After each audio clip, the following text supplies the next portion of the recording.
Jobs was often known as a perfectionist and a master of innovation. Anyone stepping up to the plate, of course, has large shoes to fill. And after Tim Cook's Mapplegate, as they're calling it, some people are questioning his ability to lead America's biggest company. Rocco Pendola is a contributor for TheStreet.com. In his latest column, he says if Jobs were alive today, he would have fired Tim Cook by now. Bill George is the former CEO of Medtronic, a professor at Harvard Business School. Gentlemen, good morning to you both. Good to have you. Morning, Carl. Rocco, let's start with you since you're throwing the firebomb today. You say Cook butchered this one, in your words, and you call it an incredibly sad story. Walk me from that point to actually losing his job for this. Why would this have happened? Well, first, I want to say that I'm an Apple fan. I bought this iPhone 5, just when it came out, two of them, one for me, one for my wife. I bought a Retina display MacBook Pro in August. So I love Apple, and that's why I consider it a tragedy. I look at somebody like Tim Cook, who is clearly an accomplished executive. He's a typical MBA executive, and I think to myself, based on the way he's handled this, and based on the way he's handled certain things since he took over for Steve Jobs, he's the kind of guy Jobs would not want around. I think he fits the definition of a B player. And Jobs always talked about the bozo explosion. When the B players take over your organization, you have a bozo explosion, and you know that you have a problem. And I think that's what happened here. And it's a tragedy for two reasons. Number one, for the obvious reason, Apple, I think, will just kind of fall from its mystique and maybe become just a good company instead of a great one.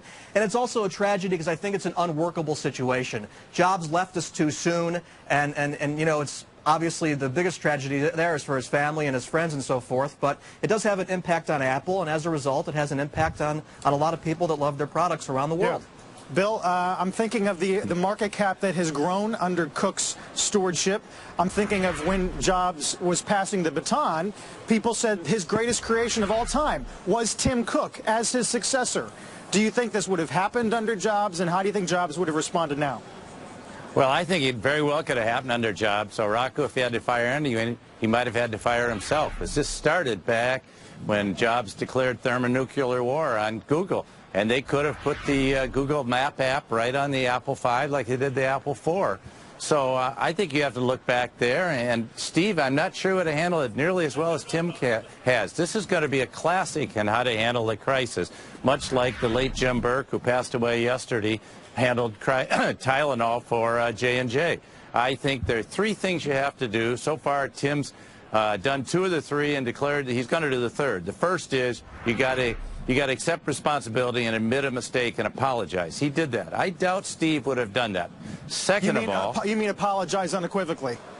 Yes, apologize unequivocally rather than kind of defensively and all that right. And all that. It isn't that good and make like excuses. Second of all, you have to have a short-term fix. Many times you don't have something to put in the breach because you haven't got it really fixed. So, yes, they've even suggested you go and get your Google Maps, and I did that this morning on my new iPhone 5 I just got this morning. You can do it. You can get MapQuest. So that's a short-term fix. Third, which he hadn't done yet, he's got to get the problem fixed, and he's got to make Apple Maps certainly as good as Google and probably better. And he's got to be committed night and day to do that. And I think Tim learned a lesson from this, and that says you have to be involved in every single detail. You can't delegate the details, and He should have been playing around these maps himself. Rocco, you must have a good reason why you think this is not fixable, even in the long term. To me, it's not a question about whether it's fixable or not, and I respect Bill's opinion. I think it's a good opinion. It's sensible. I couldn't sit here and say, wow, he's crazy for saying that, Cook handled this well, because it really was a textbook handling of the situation. But as somebody who's followed Apple for a while and who admires Steve Jobs, that's my problem. Apple's never handled things out of the textbook, and that should scare you if you love this company and want to see it continue to do well, and particularly if you're an investor with a really long-term bent. Everything is fine now in terms of the pipeline and in terms of revenue and sales, and you'll never question that. But I do see things sort of crumbling. So the question, though, is, for me, is would Jobs have fired Cook, or at least would he have been unhappy with this? I think he would have been unhappy with the way he handled it, no matter how many textbooks say it's the right way to handle a crisis. When Jobs, quote-unquote, apologized for lowering the price on a previous iPhone when the next one came out, he spent 3/4 of the apology letter saying, I made the right decision, and here's why I made the right decision. And then at the end he says, so But some of you are disappointed, so we'll throw you this bone. That's classic Steve Jobs. That's classic Apple. They've lost that. Now the question, and I think Bill will have a good answer for this, is does that sort of mystique and that sort of arrogant way, does that correlate to being able to be innovative and put out these great products over and over again like Steve Jobs did? Exactly. I think that it does. So I think Bill will have great insight on this. Is there a correlation between these two things? And Bill, I would Rocco, let you answer that if I had more time, because they've cut us short. But I think it raises a good question about the renegade character of Apple and whether or not that is here to stay, guys. I got to let you both go. Rocco, Bill, we'll see you next time.